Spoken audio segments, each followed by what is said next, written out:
कुछ महीने ऐसे ही कमाई होती रही तो वो दिन दूर नहीं जब मेरे बंटू का इलाज हो जाएगा और वो पूरी तरह ठीक हो जाएगा। बंटू दिनेश का 7 साल का बेटा था और उसके दिल में छेद था। उसके ऑपरेशन के लिए डॉक्टर ने काफी खर्चा बताया था। दिनेश जब भी शाम को घर लौटता तो बंटू अक्सर उससे पूछता, पापा आपने मेरे इलाज के लिए पैसे जोड़ लिए क्या?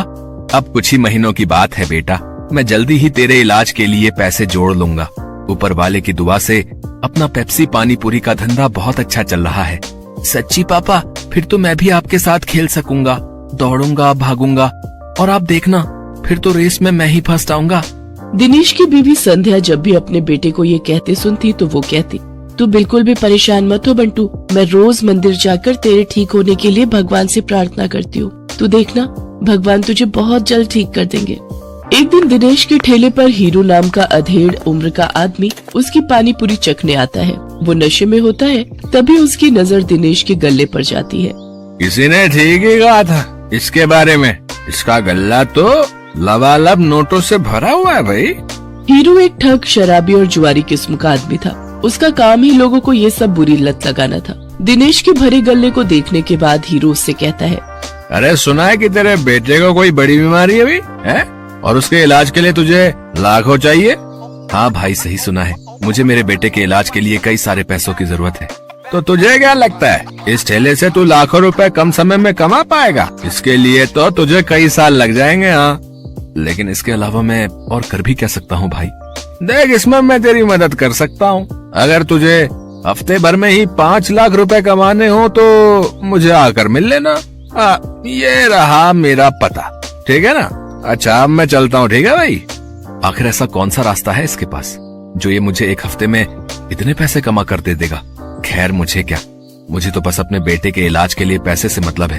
एक काम करता हूँ, एक बार जाकर इससे मिल ही लेता हूँ। यही सब सोचकर एक दिन दिनेश जाकर हीरू से मिलता है। हीरू उसे ऐसे सपने दिखाता है कि दिनेश ज्यादा पैसे कमाने के लालच में उनके साथ जुआ खेलने लग जाता है।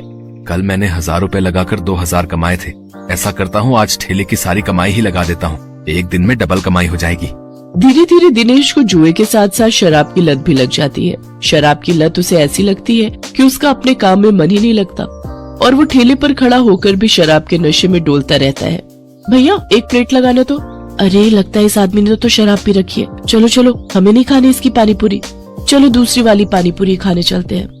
धीरे धीरे दिनेश के सभी ग्राहक कट जाते हैं और वो सभी दूसरे पानी पूरी वालों के पास जाकर पानी पूरी खाते हैं। ये देख भोला और राजू बहुत खुश होते हैं। देखा भोला, अपनी चाल कामयाब हो गई ना? बिल्कुल सरकार, अब देखना उसकी पानी पूरी की तरफ तो कोई देखेगा भी नहीं, सब अपनी ही पानी पूरी खाएंगे। कुछ दिन ऐसे ही बीतते जाते हैं। अपने धंधे को मंदा देख दिनेश शराब और जुए की लत में और डूब जाता है और उसका बचा खुचा धंधा भी चौपट हो जाता है। ये सब देख संध्या और बंटू बहुत दुखी होते हैं। फिर बंटू अपनी माँ से कहता है, माँ अब तो मैं कभी भी ठीक नहीं हो पाऊंगा ना, पापा तो अब सारे पैसे शराब और जुए में ही उड़ा देते हैं। तू परेशान मत हो मेरे लाल, बस ऊपर वाले पर भरोसा रख, एक दिन सब कुछ ठीक हो जाएगा। सारा दिन नशे में धुत रहने और धंधा चौपट होने के कारण दिनेश के घर में खाने पीने के भी लाले पड़ जाते हैं। माँ अब तो घर में खाने के लिए भी कुछ नहीं बचा, अब तो लगता है भूख से ही हम सब मर जाएंगे। ऐसा नहीं कहते मेरे बच्चे, सुख दुख तो जीवन का हिस्सा है। आज बुरा वक्त आया है, कल अच्छा वक्त भी आएगा। ऐसे ही कुछ समय और बीत जाता है। फिर एक दिन उस बाजार में एक आदमी आता है जो सबको पर्चे बांट रहा होता है। तभी वो दिनेश के ठेले पर आता है। अरे सुनो भाई, पेप्सी पानीपुरी वाले, हमारे सेठ मंगल राम चाट भंडार वाले की तरफ से एक प्रतियोगिता होने जा रही है जिसमें सभी चाट वालों के बीच कंपटीशन होगा। जो भी इस प्रतियोगिता को जीतेगा उसे पूरे 5 लाख इनाम और साथ ही हमारे मशहूर मंगल राम चाट भंडार वाले बाजार